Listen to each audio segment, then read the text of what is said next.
Hi, welcome to Les Do Books. I'm Tara, and you can email me at tara@thelesbianreview.com with any questions or comments, or come join our Facebook group, the Lesbian Review Book Club.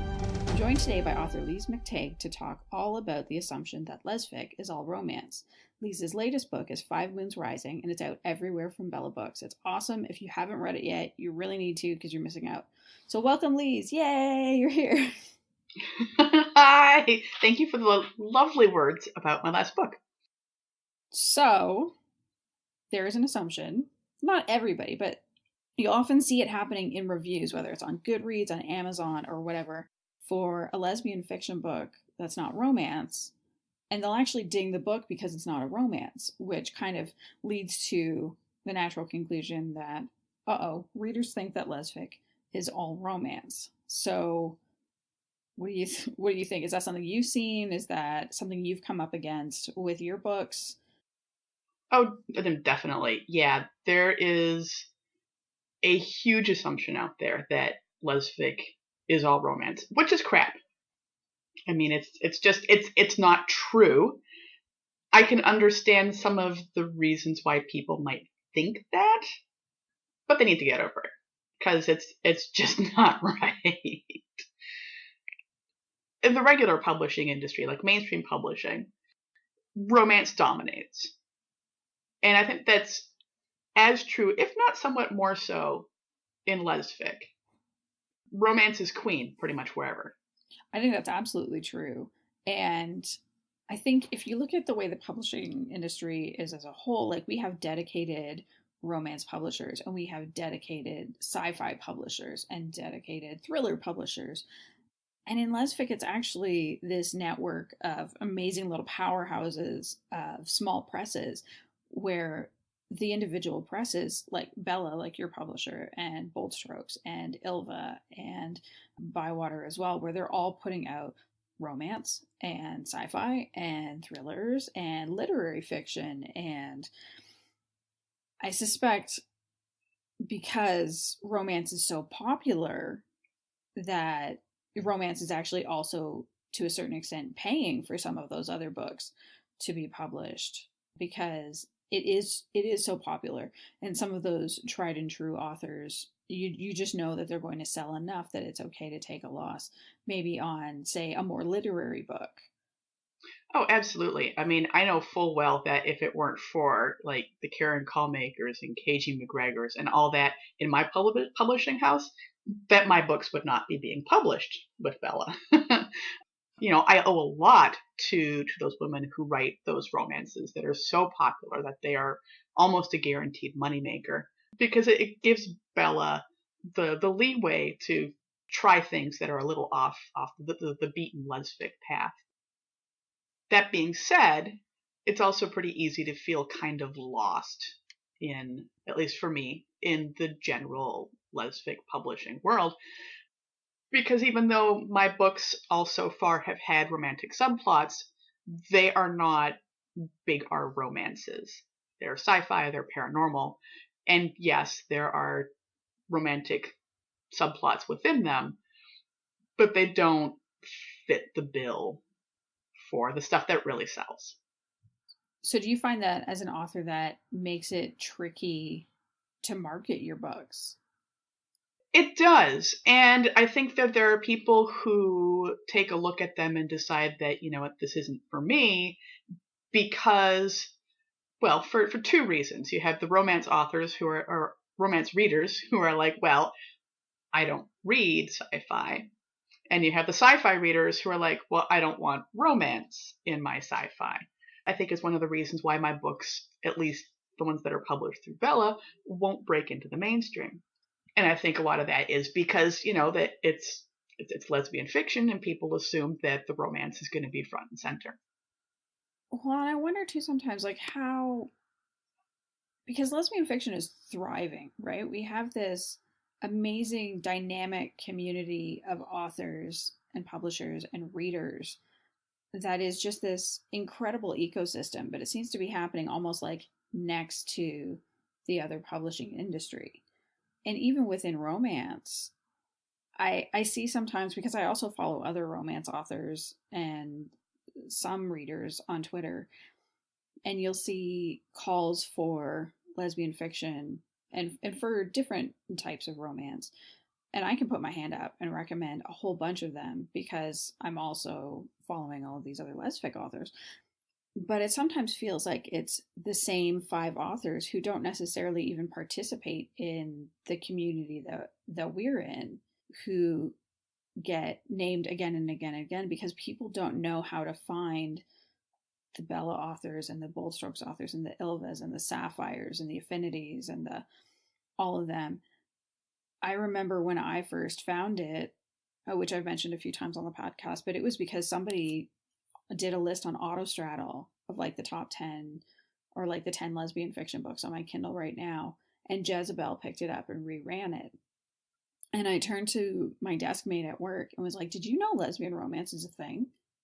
Like, did you know that those even existed as a book? Like, I was reading so much romance and I had no idea that there were any. It blew my mind that was actually a thing. So it feels like you need a map and a compass and maybe a Sherpa. And a flashlight. And yeah. A flashlight. Yeah. And battery packs. No, but it feels like you need so much help to get to those books. And so that's part of why I like submitting reviews to Smart Bitches Trashy Books, because, you know, I had been just a fan and a reader there before. And I mean, to be honest, I don't follow it as much anymore because I'm reading exclusively lesbian fiction, but I know that there are people there who are looking for the lesbian romance recommendations that don't know how to find it. They don't know how to get there. So I'm hoping that they'll follow the links in my bio over to the Lesbian Review, where they can get hundreds, like literally hundreds of recommendations. So I don't actually know what my point was with all of that. I guess it's just like, how do we connect mainstream, like readers who are just reading with mainstream publishers because they don't know about these amazing lesfic publishers? Like, how do we connect readers with them? I don't know if you have any ideas or... Oh my gosh. Well, I'm not the person to talk to when it comes to marketing anything because I can barely market myself, and I do that poorly, let alone like us as a genre. No, you're absolutely right. I mean, we exist in this kind of like weird little shadow realm within the publishing community. And yeah, and there are mainstream publishers who will do the occasional LGBTQ storyline. Often the boys. And that was going to be my next point. I mean, even in romance, you know, I mean, the hetero romance is definitely sort of the moneymaker, and MM seems to do pretty okay for itself. I know a couple of women who write MM romances, and the FF is pretty much never heard from. And also, I was going to point out that when you do see LGBTQ storylines from mainstream publishers, you often don't see romance as we would define it, I think, within our community within there. I mean, you might see, you know, like in the example of The Long Way to a Small and Angry Planet by Becky Chambers, you have an actual like, romantic coupling going on amongst this larger crew of people. But the two characters who are going through that are part of a larger ensemble. And it's not handled in nearly the same way that same storyline might be handled through one of the lesfic publishers. It's a fabulous book, by the way. If you haven't read it, I highly recommend it. It's pretty amazing. And you have? No, I haven't, but I've heard that it's incredible and just has such amazing queer rep. Oh, it does. And I actually recommend the second book, which is sort of a sequel. I'd call it more of a spin-off, A Closed and Common Orbit. I actually like that one even better, even though the queer rep in that one is not nearly as strong, but it has a really great sort of metaphor, I think, for the trans experience in that one. And that is, it's really fabulous. I could go on about her stuff forever. That's not what this podcast is about. That's fair. So we kind of went a bit off topic, as I am wont to do. It is a risk of podcasting with Tara. But, the point was actually to talk about not all lesfic is romance. And then I talked about the problem of mainstream romance readers having a hard time finding lesfic romance. Although, to be fair, I also think mainstream thriller readers would have a hard time finding some of the incredible lesbian thrillers that we have, or sci-fi, or any of the other. And even in terms of like literary fiction, we know that there's great literary fiction coming out from Bywater all the time. Mm-hmm. Bold Strokes does some. Like last year, A Return to Arms by Sheree Greer was one of the best books I ever read, but it's hard to see those showing up in mainstream literary conversations. But still, not all lesbic is romance. back to that original point. And that's actually okay. And I think that if we want for our ecosystem to kind of thrive and bring in more readers, I think part of that might be that we actually also, as readers and as reviewers and as authors and publishers, need to continue to embrace the non-romantic books and in our reviews. So I actually make sure to say, if it's not a romance, I say flat out, this is not a romance. And I don't say that as a way to penalize the book, but more so that people know when they're getting into it that it's okay.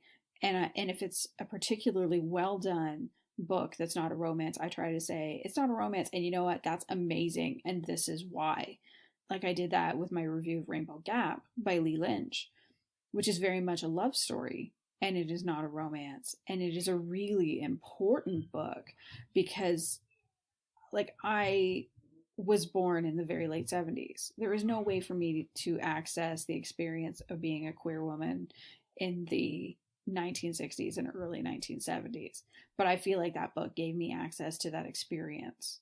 But I would never want somebody to come into it and say, well, this wasn't a romance. What did I even just read? What was the point? When what you actually probably just read was one of the best books you could get your hands on in the last year. I think part of the problem is, well, a lot of problems. But one of the ones that kind of sticks out to me is this idea that, all lesbian fiction is romance, therefore all lesbian romance is erotica. Yes. Which comes up a lot. And I blame that. I put that one squarely in the lap of the straight porn industry, who cannot depict an actual lesbian love scene to save their souls, and everything that they're doing is pretty much strictly for the male gaze. But that translates into, well, if that's what lesbians are like in this more mainstream version of things, that must be what they're like everywhere, which is so much crap. And frankly, the sex scenes that I've read written by women, I mean, most of the time you can tell that they're written by women for women. And they're way different. But I think it also brings in this idea that, yeah, all romance is erotica, all erotica is romance. And that if you have sex in a book, it has to be a romance novel, which is just not true. I think that's a really good point.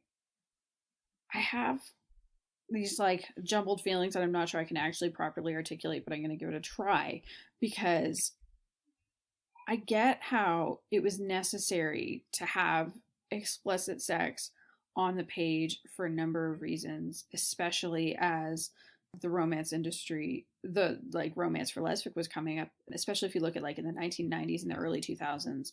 Because we know that the hetero romance industry, I think, was really starting to thrive, say, in the 1970s, when you have your Bertha Smalls and Rosemary Rogers and then Danielle Steele coming in, and then, everybody else. I don't need to list all the romance authors.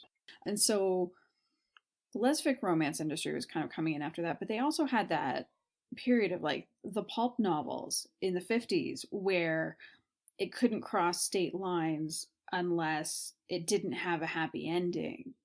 And so I think it was really necessary to have that affirming experience of seeing joyful sex on the page and then have that very happy ending at the end. Like that the whole experience from kind of beginning to end, that like maybe there's homophobia in the book, maybe there is like that shitty dad or terrible coworker or whatever, but the romance itself is incredibly affirming because it's going to make it. It's not going to get ended because of some garbage convention around shipping books or something like that. And I mean, I also love erotic romance. There's a reason why I was the one who did the erotic romance list for the Lesbian Review. I think having erotic desire and sexuality affirmed on the page is an amazing thing, especially even just given like how female sexuality was treated in the 19th and 20th century, and that it was this thing that had to be managed because of hysterical women. And I also like seeing when erotic romance is done really well, so that we see that sex is the conversation, sex drives the romance, which then drives the happily ever after. All of that said, I also don't think we necessarily need sex in lesfic. We don't need sex in romance. I think it is equally affirming for some women to be able to pick up a book and not have to flip past the sex scenes because it's just not for them. And I think you're right. It's because that's been woven in also into all of the subgenres within romance. Sorry, not within romance, within all the subgenres within lesfic, so that like you have to have sex in your sci-fi and you have to have sex in your thrillers and so there's this expectation that if you pick it up and it's not there, that you're letting down the readers, or that a reader might feel cheated because they're used to all the other books having it. And that's really unfortunate because you miss out on other narrative possibilities. Yeah. No, I have to admit, I like sex in my books. I I add it because I like to read it, and I'm one of those people when it fades to black where I'm kind of like, oh. Mm-hmm. On the other hand, I mean, I've read some really amazing books where sex never appears on the page. You know what happens? And sometimes it's part of a more romantic plot, and sometimes it's not. D. Jordan Redhawk is amazing at this. You almost never see explicit sex in her stories, and yet, you have these it's like three wonderful lines at the most. Yeah, right. And sometimes you have to go back and be like, wait a minute, did they? Oh yeah, they totally did. but her stories are fantastic, and no less of romances when there's a romantic subplot than the others. And I mean, she has fantastic sci-fi novel, Freya's Tears, which does not have a romance and is completely and totally lesfic, even though you don't have two women getting together in it. Mm-hmm. And that, I think, is fantastic. Sheena has had that idea of the incidental lesbian, and she wants to see more incidental lesbians. And I am totally on board for that, but my lesbians are going to be very, like, specifically and graphically lesbian. That's the way I like them. But I do love to see, when a character in a book, like maybe a secondary character, happens to be a lesbian. And we know that, but it's not because she's, like, making out with another chick right in front of us.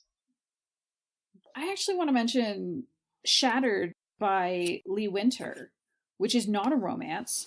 And I haven't read it yet, so don't spoil it on me. Well, putting together what I said in my review and what Sheena said in her review, I don't think it's a spoiler to say it has this, like, epic sex scene. It also is not a romance at all.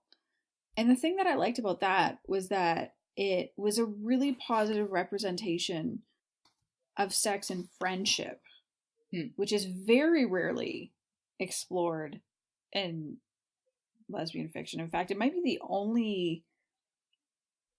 No, it's not the only book I've seen it in, but I've seen it in, like, fewer books than I could count on one hand. And I thought that was really, really interesting to show explicit, enthusiastic sex outside the bounds of not only a relationship or even on the road to a relationship. And in a way that is different from, because we also see one night stands pretty regularly. Mm-hmm. Yeah, usually as a way of setting up, like, one of the characters as sort of a player slash dog for the other one to tame. Yes. And so I appreciated seeing that, because I think it is important and affirming, because there are those kinds of friendships where maybe you're not ever going to be in a romantic relationship, but sex is the right thing for you at that point. So I'm really glad that she wrote that, because I think it was interesting, it was different, and I would like to see more different.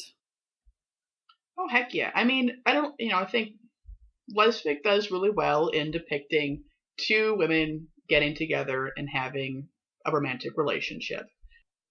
Even though that's not all it is, but I think a lot of people at their core think that's what that is. What we don't do so well is depicting other people in the queer spectrum who happen to also be women who sleep with women, where we're not very good with, depicting bisexual people. We're not very good at depicting trans women. And we're not very good at depicting people who are on the ace spectrum, whether they are asexual or aromantic. And I think those are all areas that we could really stand to see more diversity. I mean, like other areas in publishing, we're really good with, white lesbians who conform to the gender that they were designated at birth. And we have a lot of room for growth in those areas, which is exciting and also kind of terrifying for those of us who are doing the writing right now. I will say, I feel like bisexual representation is getting better and better all the time. And as a bisexual reader, I've found it, I feel like I said the word affirming a lot in this episode, but I have found it very affirming to see that representation. And it's been in romance, and it's also been in books that are not romance. So I've been very happy to see that. So it's almost like the incidental bisexual, actually. Mm-hmm. I've been starting to see more of in Lesfic, which is great, because it makes me feel like I can continue to read all of it and not see the same bi bashing that you might have seen 10 years ago. But you're right. I think in terms of trans representation, we're way, way behind. And in terms of asexual representation, I only know of 2 books. There's that new one by Jay, Perfect Rhythm. And then there was also, I think it was called Thaw by Elise Springer from Riptide Books. And there might be others from smaller queer presses, but I haven't been able to find them because I need that Sherpa and that flashlight and the map and compass to find those publishers. So one last thing is that I will say, because I've had some authors ask in the past, well, but does a romance have to have a happy ending? And I mean, yes, it does. That's what makes it a romance. Yeah, absolutely. I mean, one of the things that you do as an author is you make a promise to your readers. I attended a workshop at the last GCLS that Karen Callmaker gave, which was fantastic because it's Karen and she's amazing. But we were talking about, about the hook at the beginning. Like, how do you write a good opening to your novel?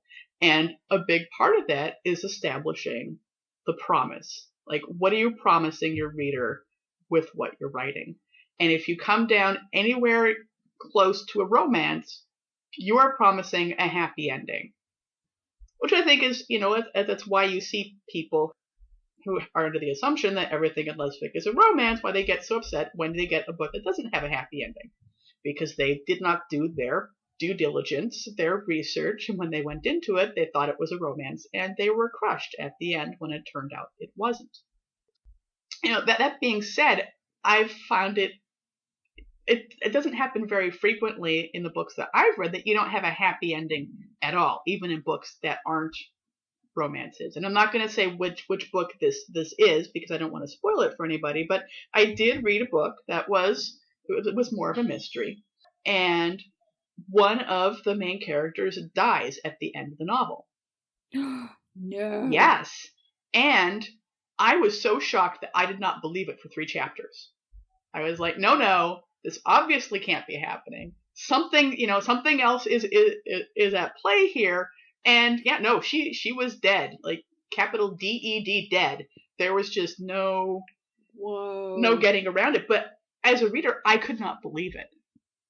until like I got to the end of the book and it's like, yeah, nope, she's definitely gone. Now I had a bunch of other problems with the story and how it was constructed, but the author never promised that it was a romance.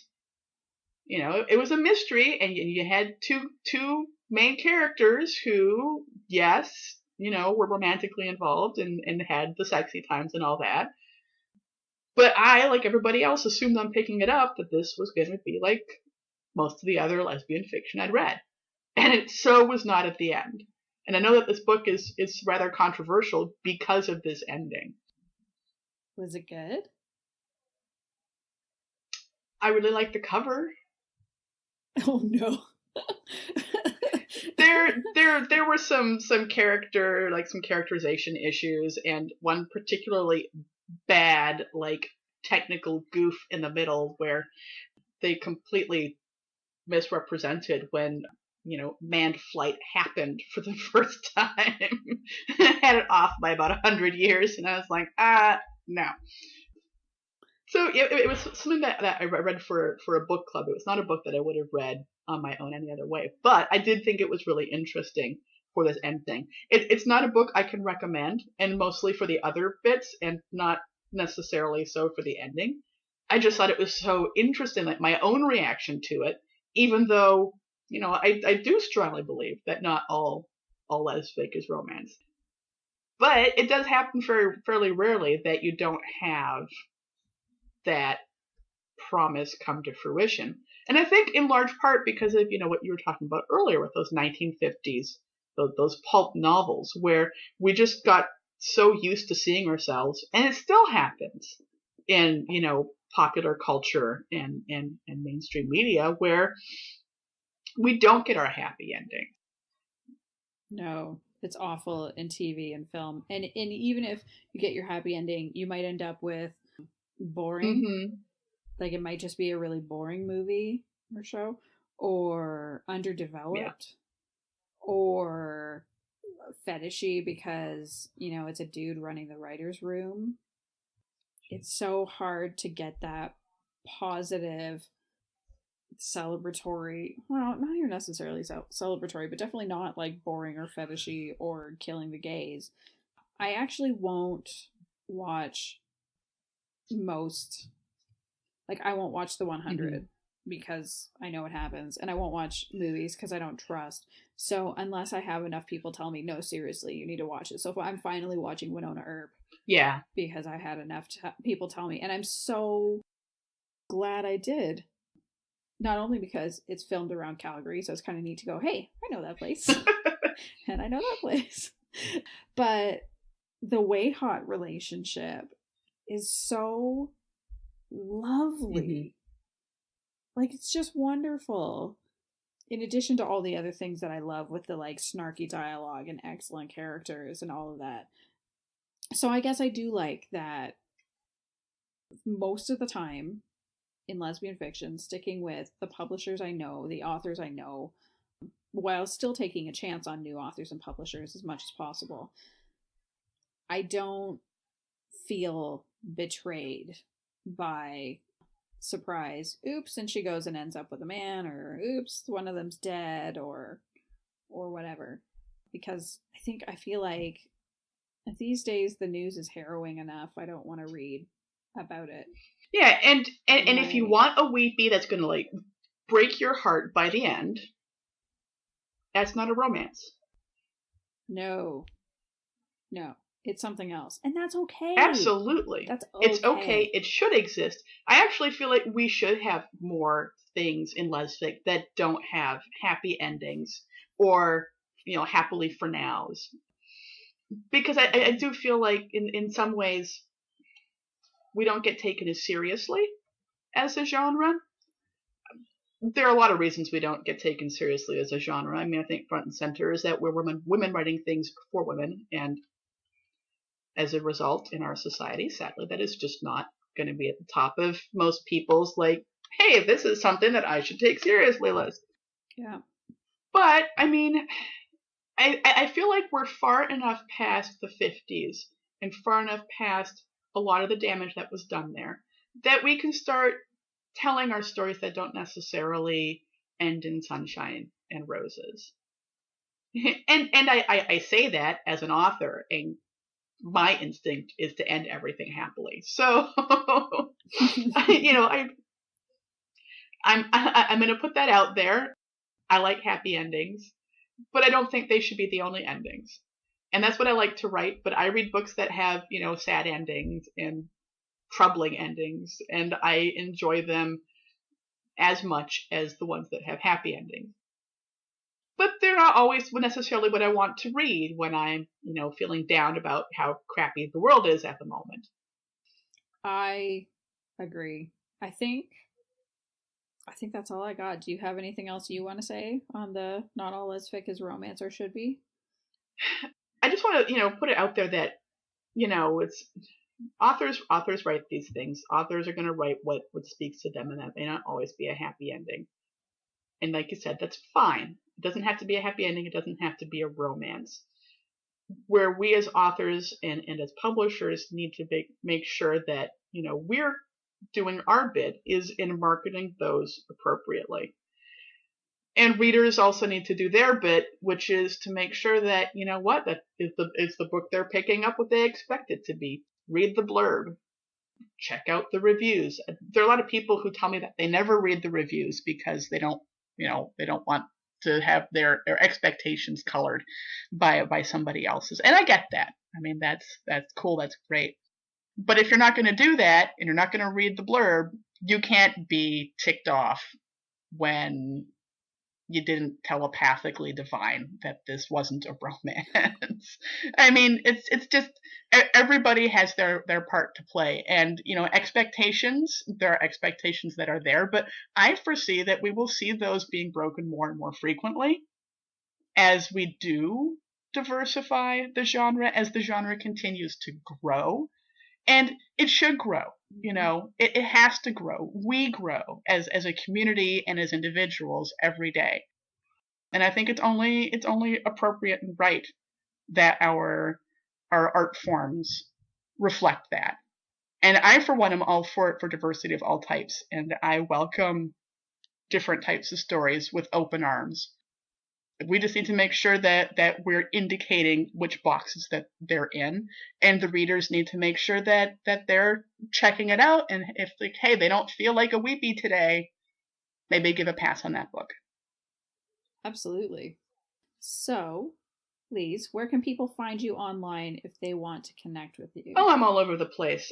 I have my website, lisemactague.com, which I promise I'm going to update soon one of these days.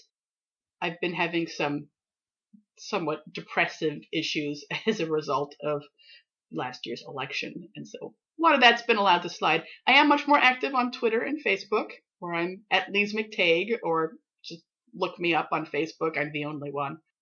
And yeah, always over on Bella, Goodreads, Amazon. I'm like all over the place. Can't miss me. All right. Well, that is all for this episode. Thank you so much, Lise, for joining me. Thank you for asking. It was awesome. So I'm Tara. You've been listening to Les Do Books. Remember to email me at tara@thelesbianreview.com with your questions or comments. And don't forget to join us at our Facebook group, The Lesbian Review Book Club, so you can talk to us about anything that you're reading and loving. You can also find me and all the other podcasters on the Lesbian Talk Show channel at our Facebook group, the Lesbian Talk Show chat group. If you've enjoyed this episode, please don't forget to rate this show and subscribe. To find this and many other great shows, all you need to do is search for the Lesbian Talk Show on iTunes, Podbean, or Stitcher. Ta-da! Yay!